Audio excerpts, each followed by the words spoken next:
I am with the Lori Travato Show on the Lori Travato channel, and I create items out of polymer clay and, believe it or not, things I find in the woods. And tonight I thought I would go live a little bit early and talk about my use of different items, and especially alcohol ink, because I really love it, and using it for your magic items. So I just want to get started right away and talk about the things that I think are really cool.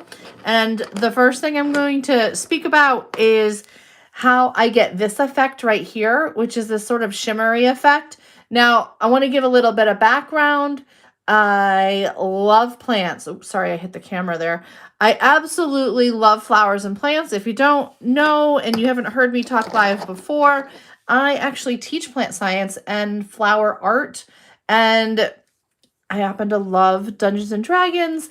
And so I came up with this idea. I used to just make the art and clay and things made out of materials I would find in the woods, and I'd leave it at that. But then I realized there was like something I was totally missing, which is making magic items that you could use for like this really cool like 4D effect. And so I got talking one day and I was like, oh my gosh, there's such a great thing that there could be.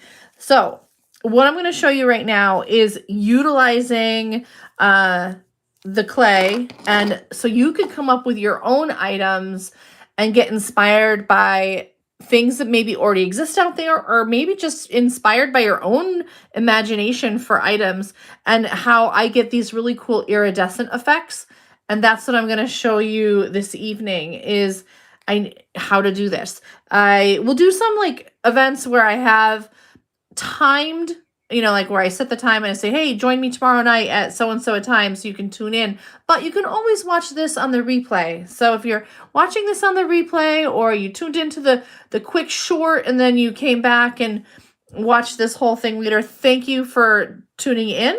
I love what I do, and I love educating people, and I love magic, and I absolutely love the world of RPG. And I don't know if you've seen the new movie yet, but it was pretty cool. I got to go 2 weeks early, and that was really neat before it came out. So, shameless little, a little plug there of loving that movie. Anyway, I thought it was really kind of fun to watch. It was very entertaining. So the first thing I want to talk about is this here was one of my, believe it or not, it was a reject, and it got overdone in the oven. I had it on too high and didn't realize it, and I had it in a dark pan. So that's something that you have to watch. I used a really dark baking pan, and I literally forgot about this. It was not supposed to be this dark, but I want people to realize that they shouldn't just throw their pieces away because you can fix it. And these pieces here, I fixed using some really cool techniques. Again, I want to show you the back. So see how dark that is? This was actually leftover clay that I had, and you can't even tell that that is now that. Oh, how cool is that, right? They're beautiful. They're jewel tones. And if you were going to make these, like I would probably like turn this into a set of earrings and a pendant or a pin for a hat or a belt buckle, and use this like for speak with plants or animals. Actually, probably speak with just plants because there's no animal on it. That's probably what I would do for these. Maybe if I really thought about it, I might do like transport via plants, something like that. But probably in the realm of speak with plants, if I was somebody who couldn't naturally, like if I wasn't a druid and I was just a person and wanted to have some really cool thing, maybe I could use it like once per day per short rest, right? It's not, ginormous, huge upper level spell, but anyway, we're going to get into it. So the first thing I would do is have my piece of clay that I've pressed with a stamp or hand carved. And when I usually will hand carve, I'll use a tool, tools like this, like modeling tools. This one happens to have a rounded tip. I have some that are more pointy. This particular piece here, oh, I hate when I hit the camera. I need to get a thing that's not right in front of me. And this piece here, I used a silicone stamp. And I love the silicone stamps because I think they're almost goof proof. Regardless of, your expertise, if you're somebody who wants to make magic items for their next campaign, so you could like whip them out, like, hey, look what I have for you, player character, and your players are like all excited because they see this new magic item appear when, say, they find like, a hidden chest or something in the wall opens up. Silicone stamps are really great for you to use to create because they just, I can't do that with just natural carving. It would take me a long time. And I'll show you a couple more examples. I have this fairy wing here that was done with a stamp.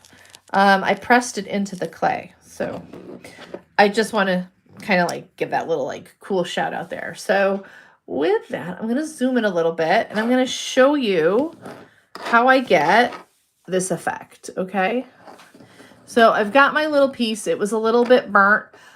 It doesn't matter what color this starts with. In my opinion, it could be black, it could be white.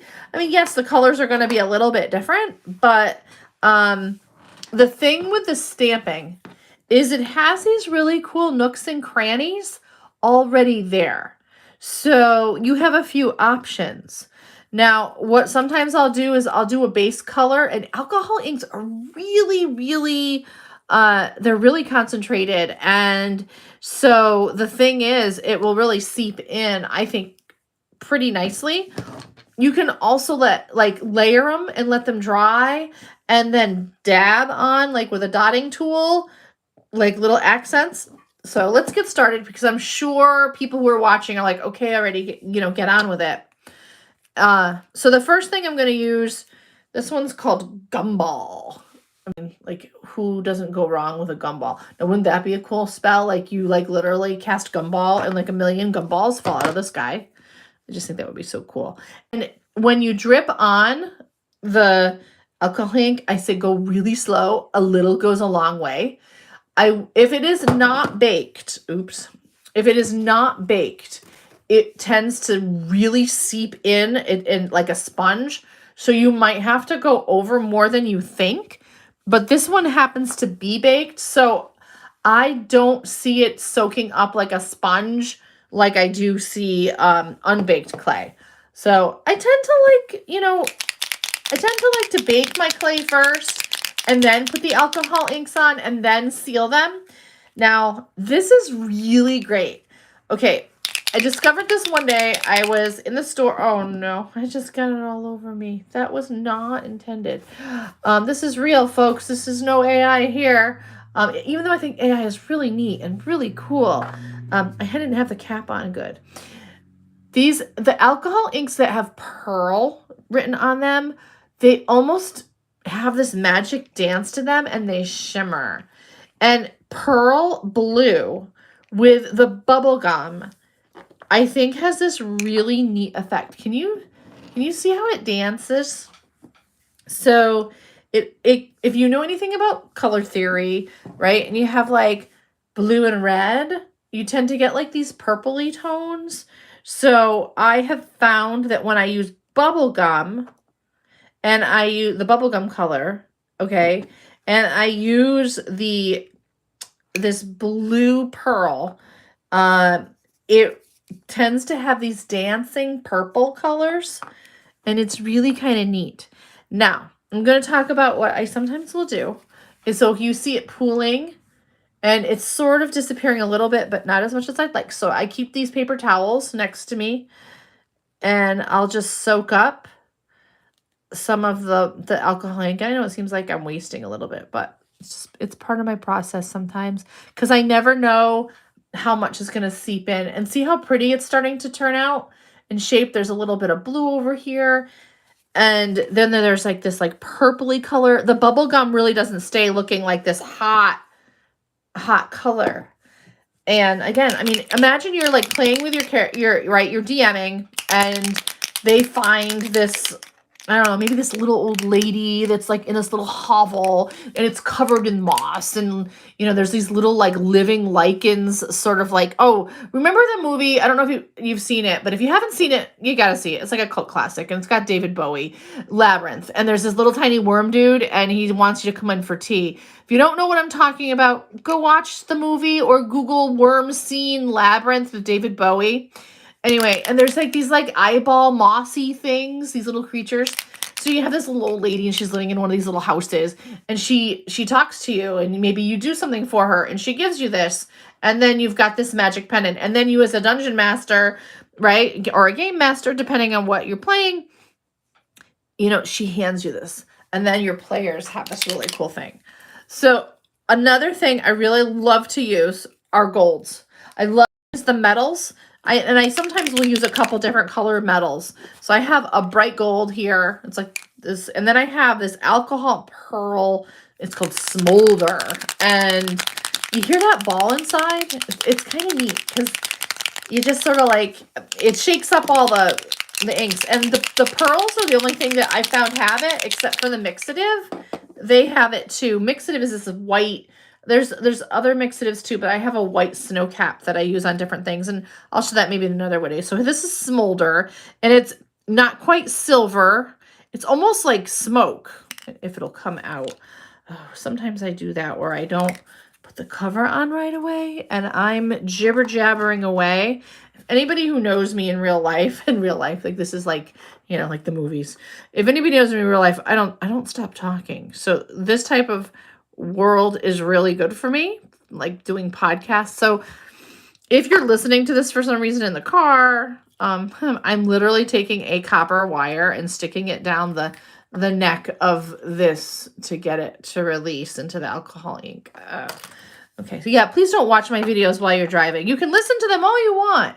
So see that? So right now, if you're listening, what's happening is I've got a jewel tone pinky purple. I've got a darker purple down the bottom. And again, that's all because I mixed bubble gum and this pearl blue together on a pressed flower. And now I've added Smolder to the mix. And then the gilding of the lily, no pun intended, is this gold. And it's so pretty. And so if I was like a character who wanted something really, to wow me, I think if a DM pulled this out and said, and they didn't know it was coming, I'd be like, oh, no, that is really cool. And then they actually are, then they tell them about it and they explain what's going on. Now, I'll sometimes take some tools and I'll add little highlights. So, because I don't want to cover up all that. It's really cool. I don't want to cover up because gold, I will tell you from experience, gold will literally take over. Silver will too. Be really careful with it when you do it. Do not let that, dominate. If I dropped a couple drops, all of that really pretty jewel tone would probably disappear. Now, this one here is finished. And I used the same technique. You can see that. I'll zoom back out a little bit. Zoom back out. Please zoom back out. There we go. Okay. The same technique on this bigger one that's probably going to be a hat pin. Can you imagine? Okay, so I would one of my favorite characters that I mean from that's a drow. I have a couple favorite drows, but Jarlaxle, if you've ever know who he is, do you think you'd like that? I think he'd like that. I think we'd like the iridescent, the kind of flamboyance of it. It sort of shifts. It sort of has like this shifting color to it. I could see this being like some sort of like mesmerized with plants. Like, you could like cast this spell. Now, this is where the homebrew comes in, right? So if you were playing and you had one of these items and you pulled it out, and if you were a person that was doing some sort of homebrew spell, can you imagine if you like could, rub it and then these plants would appear and they'd be all like woo and kind of like psychedelic, and it would make maybe somebody have a little bit of a tipsy look to, feeling to them, or they would get a little like drunk off of it and maybe be mesmerized, and then you could they would have like a negative of, you could try to then possibly make them believe something, right? Kind of tripped out, so to speak, on the plants. But I need a drink because I'm talking so much. Anyway, sorry about that. So these here are, these jewel tones are literally made so easily.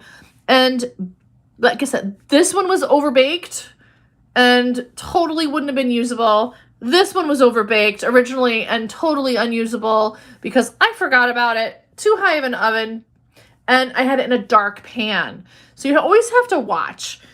Just like baking cookies. Have you ever like read the label for like baking something and it says, if using a dark, pan, watch this temperature. So these are tips and tricks that I've learned.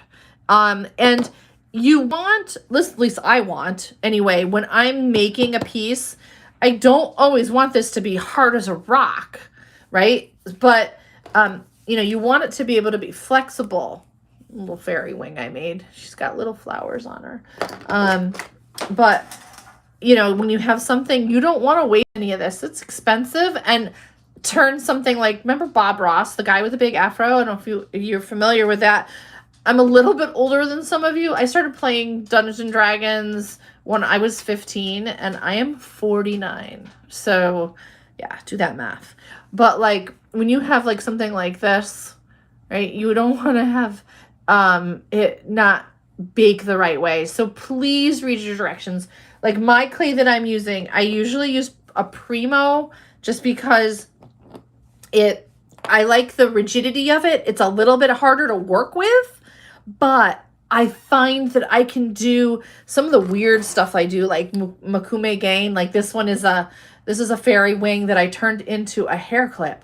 So imagine having like fairy fire, right? Or you could make up your own spells like frost fairy, something that like where, you would cast these like little wings, and these little wings would like do like, I don't know, 2d4 damage, good lower levels or higher levels. Come up with like whatever you want. I think with homebrew you have to like you have to have different like levels of these types of things. But anyway, I always go off on tangents, so I apologize for that. But you'll get used to that if you start watching me on a normal basis. And I do plan on doing some podcasts, but I'm thinking of the podcast being more story-based, but we'll see. Maybe we'll have like a little bit of a short story at the beginning of each or at the end of each, and I can do talking in between about different things. So with that being said, I hope this was really helpful. Jewel tone, flower, pendant, magic item type of a look. And this was using clay that people would think was no good anymore because it was overbaked. It was dark. It was, first of all, it was old clay. Well, not old clay. It was scrap clay to begin with. I tried to bake them off, forgot about them. The temperature was too high in the plate that was too dark for the temperature. Folks, I learned, again, one more tip before I go. I think it's really important is it's better, I think, if you turn off your oven after it's like, say it's supposed to bake, it's 1/4 of an inch and you're supposed to do it at 275 for, say, 15 minutes if it was 1/4 of an inch. At that 275, you turn your oven off, open the door, and let it slowly, you have your oven that you use just for clay, and you let it cool down slowly. I think that sometimes helps as well.